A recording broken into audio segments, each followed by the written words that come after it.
शिक्षा विभाग के अपर मुख्य सचिव एस सिद्धार्थ ने पत्रकारों से बात करते हुए बताया कि 1,90,000 शिक्षकों के द्वारा भेजे गए ट्रांसफर आवेदन प्रक्रिया पर पहली ट्रांसफर की लिस्ट जारी कर दी गई है। आपको बता दें, अपर मुख्य सचिव एस सिद्धार्थ ने कहा है कि पहले चरण में हम लोगों ने कैंसर से पीड़ित वैसे लोग प्राथमिक शिक्षकों का ट्रांसफर किया है। हम लोगों ने पहले एक पत्र निर्गत किया गया था, जिसमें हम लोगों ने यह अंकित किया था कि किस क्रम में हम लोग करेंगे, फेज 1, फेज 2, फेज 3, फेज 4। हम लोगों ने सभी प्रक्रिया हम लोगों ने निर्धारित की थी। उसी क्रम में जिनको बहुत सबसे ज़्यादा कठिनाई हो रही थी टीचरों में, वो थे कैंसर पीड़ित टीचर थे। तो हम लोगों ने शुरू किया है कैंसर पीड़ित टीचरों से, और कैंसर पीड़ित टीचरों में भी 3-4 प्रकार के टीचर हैं, जैसा आपको सबको पता है। पहला है जो पुराने टीचर्स हैं, जो रेगुलर टीचर्स हैं। दूसरे हैं जो बीपीएससी के TRE 1, TRE 2 वाले हैं। तीसरे हैं जो सक्षमता पास हैं, और चौथे हैं जो आपके नियोजित हैं। तो हम लोगों ने सबसे पहले जो लॉट उठाया है 47 टीचरों का आवेदन पत्र जो है वो पुराने टीचरों का है, और सभी की हम लोगों ने समीक्षा की, और इसमें करीब 35 हम लोगों को सही पाए गए बीमारी में, जिसका हम लोगों ने कर दिया है। दिल्ली के पूर्व मुख्यमंत्री अरविंद केजरीवाल की ओर से बिहार और उत्तर प्रदेश के लोगों को फर्जी वोटर कहे जाने के मामले ने राजनीतिक तुल पकड़ लिया। आपको बता दें, जनता दल यूनाइटेड के राष्ट्रीय कार्यकारी अध्यक्ष संजय झा ने आरोप लगाया है कि कोरोना काल के केजरीवाल ने पूर्वांचल के लोगों और बिहार के लोगों को दिल्ली के बॉर्डर पर बस से लाकर छोड़ दिया था, और उन्हें काफी परेशानियों को झेलनी पड़ी थी। इसको लेकर दिल्ली देश की राजधानी है और दिल्ली सबकी है। साथ ही उन्होंने कहा कि दिल्ली बिहार और यूपी के लोगों की बदौलत चलती है, और यह लोग काम करना बंद कर दे तो फिर दिल्ली बंद हो जाएगी। कार्यकारी अध्यक्ष ने पूर्व की सरकार का हवाला देते हुए बताया कि बिहारी के प्रति इस तरह का कमेंट हुआ करता था। देखिए फिर चुनाव में उनका क्या हाल हुआ है। इस बार बिहार यूपी के लोग इनका इलाज कर देंगे। वोटर बना करके देखिए, अरविंद केजरीवाल जी पहले भी बिहार के लोगों के साथ, पूर्वांचल के लोगों के साथ, जब कोरोना काल था, जिस तरीके से बस में भर भर के दिल्ली के बॉर्डर पर छोड़ दिए थे, लोग पैदल आ रहा था। एक बार ये भी कहा कि 500 रुपया लेके आते हैं और 5 लाख का इलाज कराते हैं। दिल्ली देश की राजधानी है, दिल्ली सबकी है। संविधान की बात करते हैं, दिल्ली में जो बिहार और यूपी के लोग रहते हैं, उसी की बदौलत दिल्ली चलता है। अगर ये लोग काम करना बंद कर दे, चले जाए, दिल्ली बंद हो जाएगा। और इनसे पहले जो मुख्यमंत्री थी वो भी ऐसा ही कमेंट की थी, कितना बुरी तरह चुनाव हारी थी। इस बार बिहार यूपी के लोग इनका हिसाब कर देंगे। उस समय भी नीतीश कुमार जी ने कहा था, जो पूर्व मुख्यमंत्री बोली थी। इसलिए उनका जो भाव है बिहार और यूपी के लोगों के प्रति, वो हमेशा निगेटिव रहा है। उनको 2म दर्जे का ट्रीटमेंट देते रहे हैं, और हम लोगों ने कहा कि आप भाई बिल्कुल इस बार बिहार यूपी के लोग इस चुनाव में उनका पूरा हिसाब कर देंगे। बिहार यूपी के लोग दिल्ली बनाने में उनका बहुत बड़ा योगदान है, उन्हीं के मेहनत से दिल्ली चल रही है। आय से अधिक संपत्ति मामले में आलोक मेहता के घर पे ईडी की आइडिया नहीं। तेजस्वी यादव को मुख्यमंत्री लालू प्रसाद यादव नीतीश कुमार जी को ऑफर कर रहे हैं, और तेजस्वी कह रहे हैं कि दरवाजे बंद है। ये अब उनके परिवार में ही जाके पूछिएगा क्या है। लेकिन जहाँ तक हम लोगों की बात है, NDA की सरकार बिहार के इंटरेस्ट में नीतीश कुमार जी के नेतृत्व में मजबूती से काम कर रही है। डबल इंजन की सरकार है, केंद्र से भी मदद बिहार को मिल रहा है, और 2025 का चुनाव हम लोग साथ लड़ेंगे, और 15 जनवरी से NDA का अपना कैंपेन जिला में शुरू होने वाला है। इंडिया गठबंधन का टूट देखने को मिल रहा है सर। यही तो हम लोग बोल रहे थे कि जिस दिन नीतीश जी ने तो इस नाम का ही विरोध किए थे, जिस दिन नीतीश कुमार जी को समझ में आ गया कि लोग अपने परिवार से बाहर नहीं देख सकता, तब आप समझ सकते हैं नीतीश कुमार जी का फैसला सही था कि नहीं था इंडिया गठबंधन छोड़ने का। उसी समय देख लिए कि मैंने सारा प्रयास कर लिया इकट्ठा करने का। इनका न देश के लिए कोई पॉलिसी है, न कोई सोच है, ये अपने से बाहर नहीं सोच सकते हैं। इस नाम का भी विरोध किए थे उस समय, ये नाम मत रखिए, और आज जो वो जो डिसीजन लिए उस पर मोहर लगाई, ये सच्चाई सामने आ गई। गया जिले में पुलिस और कुख्यात अपराधी के बीच मुठभेड़ हुई है। इस घटना में पुलिस की कार्रवाई में कुख्यात अपराधी प्रहलाद मांझी को गोली लगी है। घायल अपराधी 50,000 का इनामी अपराधी बताया जाता है। बीते साल इसने एक पुलिस अफसर के सरकारी पिस्टल को छीन लिया था। इसके बाद से वह फरार चल रहा था। इस क्रम में बीते रात में डेला थाना क्षेत्र में छापेमारी की गई। घेराबंदी देख इसने गोलियां चलाना शुरू कर दी। पुलिस की जवाबी कार्रवाई में इसे गोली लगी है। वहीं गोली लगने के बाद पुलिस ने उसे कब्जे में लेते हुए इलाज के लिए मगध मेडिकल अस्पताल में भर्ती कराया है। यहाँ का एक बड़ा क्रिमिनल जिस पे 50,000 का इनाम भी घोषित है, प्रहलाद मांझी उर्फ पगला मांझी, जो कि अपगिला मुफस्सिल थाना अंतर्गत पड़ता है, वहाँ का रहने वाला था। और उसके ऊपर कुल 10 कांड, हत्या के प्रयास, लूट जैसे संगीन मामलों सहित कुल 10 कांड पहले से ही दर्ज थे। और उसके द्वारा पुलिस की टीम पर भी पूर्व में हमला किया जा चुका है और पुलिस के जवान से पिस्टल भी छीनने का कार्य कारित किया जा चुका था। और उसको पकड़ने के लिए हमारे सिटी एसपी साहब के निर्देशन में टीम बनी थी, जो कि लगातार तकनीकी सूचना और मानवीय सूचना के आधार पर काम कर रही थी। और आज सुबह ही हमें सूचना प्राप्त हुई कि उस अपराधी की लोकेशन इस परैया लोको कॉलोनी के आसपास है। और हमारी टीम, जिसका नेतृत्व एसडीपीओ वजीरगंज स्वयं कर रहे थे, जिसमें एसएचओ मुफस्सिल, एसएचओ डेल्हा और साथ में डीआईयू की भी एक टीम साथ में थी। और जैसे ही हमारी टीम ने उसको घेरने की कोशिश की, उस अपराधी ने हमारी टीम पे फायर किया और हमारी टीम ने भी आत्मरक्षा 2 राउंड फायर किया, जिसमें एक गोली उसके पैर में लगी और तुरंत हमारी टीम के द्वारा उसको अस्पताल में इलाज हेतु भर्ती कराया गया। नहीं, अभी तक जो प्रारंभिक जांच में बात सामने आई है, एक ही अपराधी था। अभी इस पर फर्दर हमारी टीम जांच कर रही है। बिहार कैबिनेट ने आज कुल 55 प्रस्तावों पर मुहर लगाई है और इन सब प्रस्तावों में सबसे महत्वपूर्ण प्रगति यात्रा के लिए 21 प्रस्ताव पास हुआ है, जिसके तहत 2,960 करोड़ रुपए की राशि की स्वीकृति की गई है। साथ ही पटना के दीघा घाट क्षेत्र में जेवियर यूनिवर्सिटी बनाने का प्रस्ताव भी पास किया गया है। छात्रावासों 38 छात्रावासों का प्रत्यार्पण करके राज्य स्कीम में मुख्यमंत्री अनुसूचित जाति एवं अनुसूचित जनजाति बालिका छात्रावास योजना अंतर्गत सावित्रीबाई फूले बालिका छात्रावास 100 आसन के 38 छात्रावासों की स्वीकृति दी गई है। 100 बेडेड छात्रावासों की स्वीकृति दी गई है। राज्य स्कीम मध्य में अंबेडकर आवासीय उच्च विद्यालय भर्रा प्रखंड से अंचल बेगूसराय जिला बेगूसराय में विद्यालय भवन 720 आसन का निर्माण की स्वीकृति दी गई है। 40,07,97,000 है। अनुसूचित जाति जनजाति कल्याण विभाग का ही है। ये 10+2 आवासीय विद्यालय प्रखंड से अंचल मोतीपुर एवं सकरा मुजफ्फरपुर तथा बांके बाजार गया, इसका भी भवन स्वीकृत हुआ है। ये 40,07,97,000 का स्वीकृत हुआ है। दरभंगा हवाई अड्डे का विस्तारीकरण के लिए जमीन अधिग्रहण का प्रस्ताव स्वीकृत हुआ है। इसमें 89.75 एकड़ और अतिरिक्त भूमि उपलब्ध कराया जाएगा। तत्पश्चात इस दरभंगा हवाई अड्डे को अंतर्राष्ट्रीय हवाई अड्डा बनाए जाने की योजना है और इसके लिए जमीन राज्य सरकार निःशुल्क देगी। 89.75 एकड़। रक्सौल हवाई अड्डा आपका मोतिहारी में रक्सौल जो है, वहाँ पे नया जो हवाई अड्डा है उसका एक्सपेंशन का भी के लिए भी जमीन उपलब्ध कराने का निर्णय हुआ है। इसमें 139 एकड़ भूमि का अधिग्रहण का प्रस्ताव है। इसमें 207 करोड़ 70 लाख रुपए व्यय होंगे।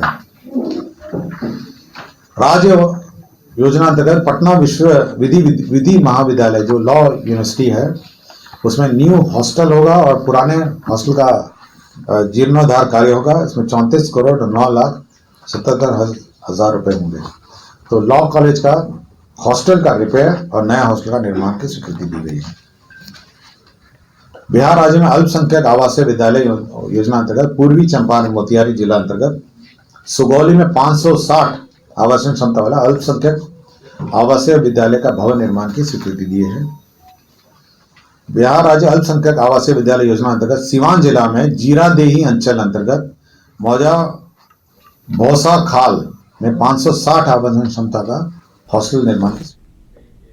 ग्रामीण कार्य विभाग ने प्रेस कॉन्फ्रेंस कर विभाग की कार्य योजना मीडिया के समक्ष रखी है। ग्रामीण सड़क सुदृढ़ीकरण और प्रबंधन कार्यक्रम के तहत ग्रामीण कार्य विभाग के अधीन निर्मित एवं पंचवर्षीय रूटीन अनुरक्षित डिफेक्ट लाइबिलिटी अवधि से बाहर हुए हैं। बाहर होने वाले सभी ग्रामीण पथों के नियमित एवं व्यवस्थित पुनर्निर्माण के लिए मुख्यमंत्री ग्रामीण सड़क उन्नयन योजना के तहत पथों का दीर्घकालीन अवधि 7 वर्षों तक राइडिंग क्वालिटी मानक के अनुरूप रखी गई है। 7 वर्षों में पथ के कालीकृति भाग पर 2 बार कालीनकारी कार्य किया जाएगा। साथ ही ये भी बताया गया है कि राज्य के किसी भी सुदूरवर्ती क्षेत्र से राजधानी पटना अधिकतम 5 घंटे में पहुंचने को साकार किया जा सकेगा। इसी कड़ी में माननीय नेता ने इस बार 9 वर्षों के बाद मुख्यमंत्री सेतु योजना की शुरुआत की और ये हमारे विभाग के लिए एक बड़ी चुनौती है कि इस चुनावी वर्ष में हम उस टारगेट को कैसे हम ले पाएं। लगभग हम लोग 1000 पुल इस वर्ष हम लोग ने टारगेट किया है। जो हम लोगों का सेल्फ टारगेट है वो लगभग 1000 पुलों के निर्माण का है, जिसमें 600 पुल हम लोग मार्च के पहले इस वित्तीय वर्ष में लेंगे और 400 पुल नेक्स्ट वित्तीय वर्ष में लेंगे। और उसके लिए हमारे यहाँ से सभी जो हमारे प्रभारी मंत्रीगण हैं उनके यहाँ से हम लोगों का सूची भी हम लोगों ने और जिला प्रशासन से जनप्रतिनिधियों से हम लोगों ने सूची भी मंगवा लिया है।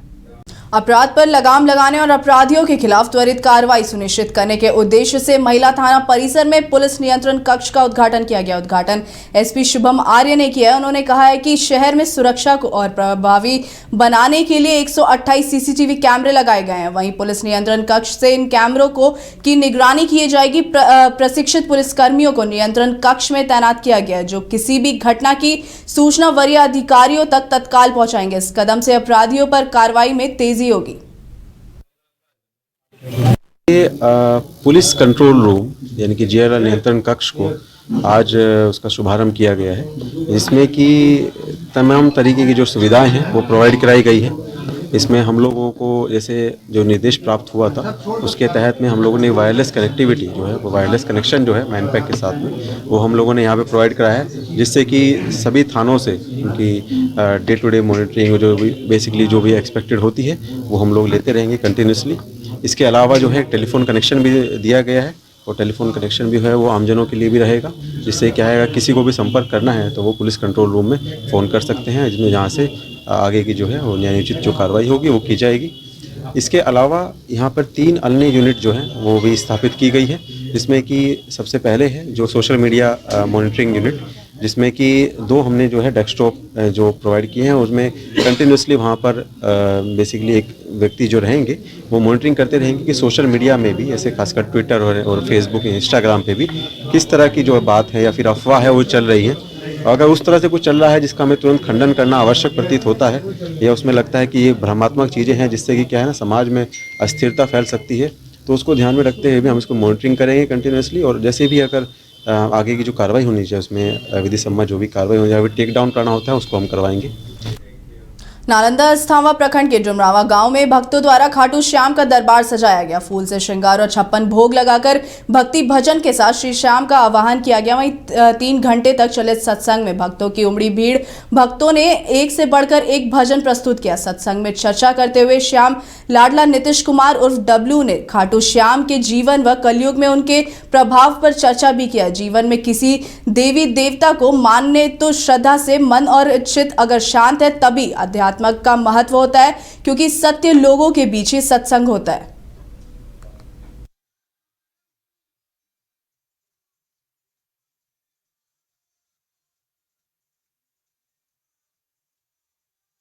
बिहार की राजधानी पटना के आलमगंज थाना क्षेत्र में भैंस चोरी की घटनाएं लगातार हो रही हैं, जिसे लेकर स्थानीय लोगों ने बताया है कि थाने में मामला दर्ज कराया गया है, लेकिन अभी तक जानवरों का पता नहीं चल पाया।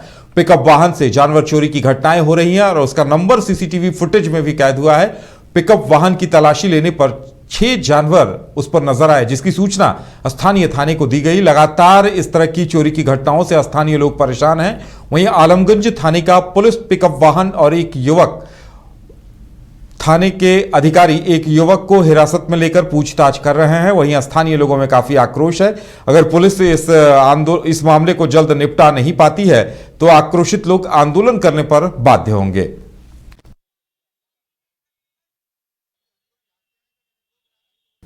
आरजेडी के विधायक पूर्व मंत्री आलोक मेहता के ठिकानों पर सुबह से ही ईडी के अधिकारियों की तरफ से छापेमारी की गई और इसे लेकर नेता प्रतिपक्ष तेजस्वी यादव ने कहा कि जब भी चुनाव आता है तब विपक्षी दलों के ऊपर इसी तरह की रेड होती हैं।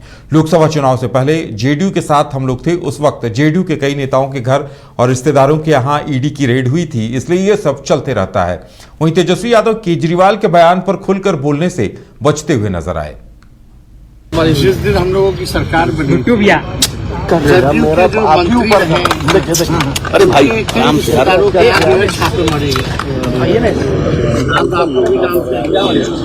MLC जो थे नागाचरण से आप चौधरी जी के रिश्तेदार पे भी हुआ, ललन सिंह के खास पे भी हुआ। अब जो है चुनाव पास आता जाएगा तो लोग करते जाएंगे, लोगों पर आइडिया और क्या है। इसके अलावा है क्या, चुनाव बिहार का आएगा उसको पकड़ेंगे, इसको पकड़ेंगे, तंग करने का प्रयास करेंगे ताकि लोग काम ना करें। गया में साइबर अपराधियों पर तेजी से नकेल कसते हुए जिला पुलिस ने एक बड़ा कदम उठाया है। साइबर ठगी के 2 अलग अलग मामलों में पुलिस ने तकनीकी जांच के जरिए पीड़ितों के खाते में कुल 2,64,998 रुपए वापस कराए हैं। पहला मामला बुद्धबस्ती थाना रामपुर के निवासी अमित कुमार से जुड़ा है। उन्होंने 25 जून 2023 को साइबर थाना गया में शिकायत दर्ज कराई थी कि उनके यूपीआई आईडी से 2,99,999 की अवैध निकासी की गई है। इसी तरह दूसरा मामला पंचायती अखाड़ा थाना कोतवाली निवासी साजिद का है। साजिद के खाते से 65,000 रुपयों की ठगी हुई थी। मेरे साथ 3 लाख रुपया का फ्रॉड हो चुका था, जिसमें साइबर थाने गए में कंप्लेंट करवाया था और मेरा 1,99,998 रुपया वापस साइबर थाना की मदद से मिला है। इसके लिए मैं साइबर थाना के तहे दिल से धन्यवाद देता हूँ।